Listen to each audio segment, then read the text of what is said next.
sobre si prevé adoptar medidas concretas para revertir el progresivo abandono que está sufriendo la formación pública para el empleo por parte del Gobierno asturiano y, en caso afirmativo, cuáles y en qué plazos. Bueno, muchas gracias.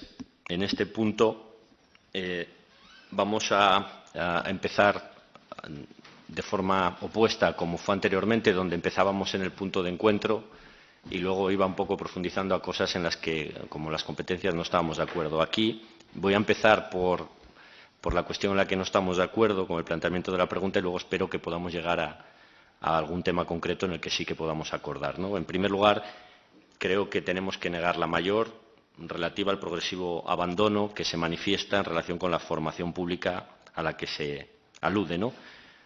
Entendiendo como formación pública como toda la que se programa desde la Consejería de Industria, Empleo y Promoción Económica, concretamente desde la Dirección General de Empleo y Formación. Toda la formación pública es la que se financia con recursos que provienen de fondos estatales y fondos europeos y que la inmensa mayoría se gestionan por subvenciones públicas en régimen de libre concurrencia entre los centros acreditados. Al final, todo el inmenso volumen de fondos que se dedican a la formación pública es en reconocimiento de que el incremento de la cualificación de las personas desempleadas es una cuestión imprescindible para enfrentar mejor la incorporación al empleo y prevenir situaciones de pérdida de empleo. Y aparte de esas adjudicaciones que hacemos de subvenciones públicas en libre concurrencia, también les reconozco que uno de los elementos clave en la planificación de la acción formativa del Servicio Público de Empleo son los centros propios, ¿no? En los cuales, bueno, pues, por ejemplo, el de Cerdeño es uno en el que se está trabajando intensamente para conseguir que sea reconocido como centro de referencia nacional. Muchas gracias.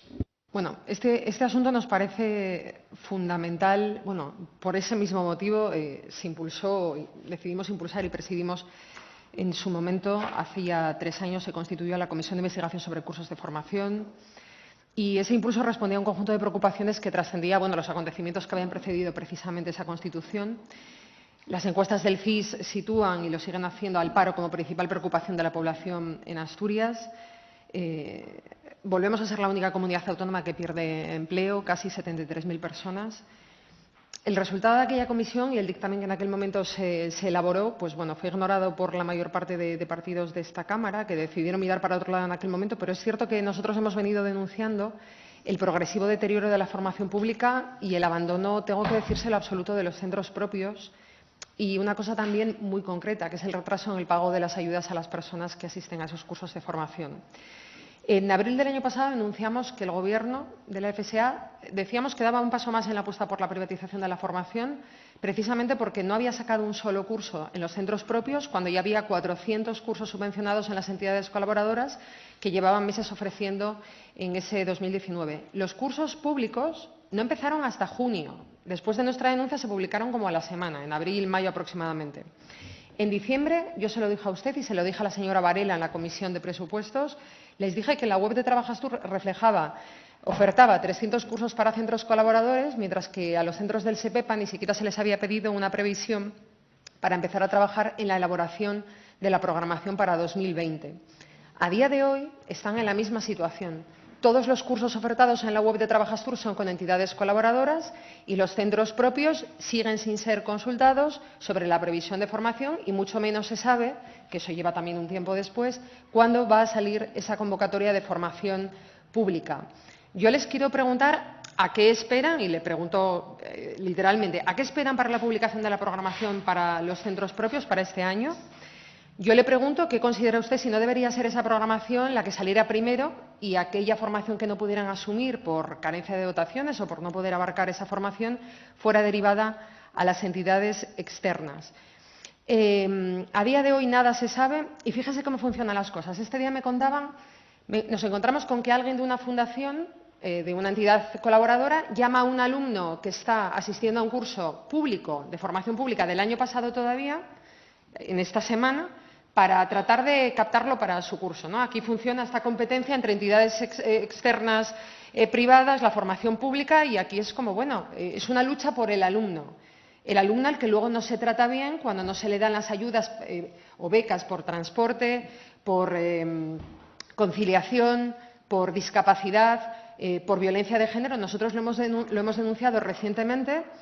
A mí me gustaría que usted nos dijera si están pensando implementar y si lo van a hacer y en qué plazos, medidas concretas, no solo para pagar lo que se adeuda en este momento, sino para establecer un proceso, protocolizar un procedimiento por el cual los alumnos puedan recibir, igual que tienen que justificar mensualmente, con una regularidad mensual, el pago de esas ayudas. No se lo pueden permitir la mayor parte de ellos y tienen que abandonar. No podemos hacer recaer sobre las personas, el colectivo más vulnerable de personas desempleadas, el coste precisamente de su formación. No se la pueden estar financiando bajo el temor de que pueden no recibir su prestación si renuncian a hacer esa formación.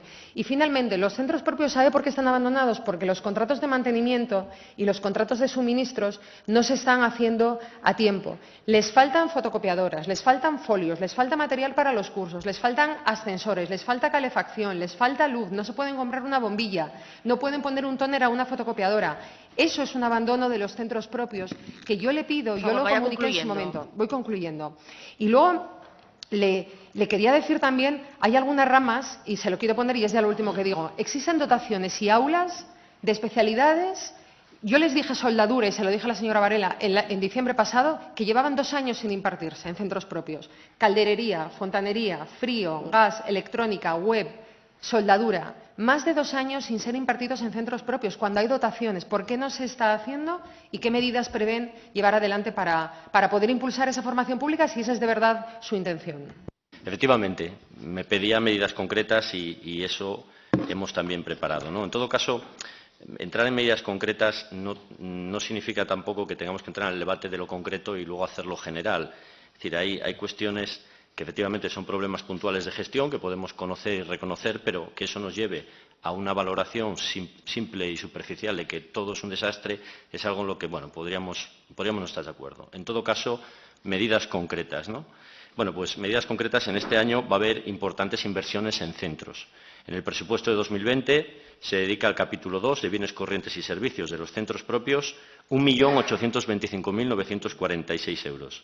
Al capítulo 6 de inversiones, 380.100, y al capítulo 7, transferencias de capital para la programación en los centros integrales de FP, casi 3 millones. Este es un esfuerzo que se realiza a través del presupuesto para seguir reforzando la programación de nuestros centros. Y hay una prioridad en este presupuesto relativo al capítulo 2, en reparaciones y conservación, que se incrementa respecto al año anterior en un 160,75%, pasando de 107.000 euros a 278.998 euros. Y el capítulo 6 de inversiones se incrementa un 185%, pasando de 116.000 a 331.000 euros. Estas cifras desmontan la percepción de abandono, por lo menos en términos generales, ¿no? Las inversiones que vamos a acometer a lo largo de este año serán los centros de Cerdeño, Avilés, Gijón y Langreo. Por tanto, está relativamente distribuido ese esfuerzo presupuestario. En cuanto a la programación, reconocemos los retrasos del año pasado con una convocatoria que se sacó en abril. Bueno, y le puedo decir, quizá por lo reciente no tenga conocimiento, que ya ha sido aprobada la programación de este año por resolución el pasado viernes, día 7 de febrero, con lo cual esto permitirá desarrollar la actividad en todos los centros y hay un esfuerzo considerable en agilizar y adelantar todo lo posible los plazos de las convocatorias. En el año 2019 se han completado y continúan ejecutándose 55 cursos con 753 alumnos y 26.830 horas de formación, y para el año 20 todas estas cifras suben.